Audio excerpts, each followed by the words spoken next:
আব্বা আজকে তোমার কত উপকার হলো জানো? তোমার প্রসাব নিয়ে ঝামেলা নাই, অনেক বড় তোমার বিপদ শরীর থেকে- সব দিক দিয়ে সব ঠিক হয়েছে। তোমার ওইখানে পোকা হয়ে গেছে। পোকার জন্য এইসব হ্যাঁ, পোকার জন্য তোমার নাম কি বাবা? জানি আমরা জারিফের মুসলমানি দিচ্ছি। জারিফ কিন্তু কোনো ব্যথা পাচ্ছে না, পাচ্ছ? আচ্ছা, মাশাআল্লাহ। বলো তো বাবা, লা ইলাহা লাইলা ইল্লাল্লাহু ইল্লাল্লাহু মুহাম্মাদুর মুহাম্মাদুর রাসূলুল্লাহ রাসূলুল্লাহ সাল্লাল্লাহু সাল্লাল্লাহু আলাইহি আলাইহি ওয়াসাল্লাম। ওয়াসাল্লাম। এত সুন্দর ছেলে আপনার হাসপাতালে আর কেউ আছে? না না, এরকম ভদ্র ছেলে আসলে এরকম মানে কোনো ডিস্টার্ব জারিফ অনেক ভালো ছিল, মাশাআল্লাহ।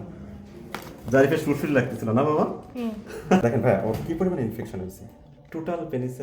তুমি ব্যথা পাচ্ছ বাবা? না। জারিফ না কোনো ব্যথা পাচ্ছে না, মাশাআল্লাহ। দেখেন আপনার রাউন্ড আব্বা ঝর্ণার মতো পানি পড়ে। কোনো ব্যথা পাইছেন?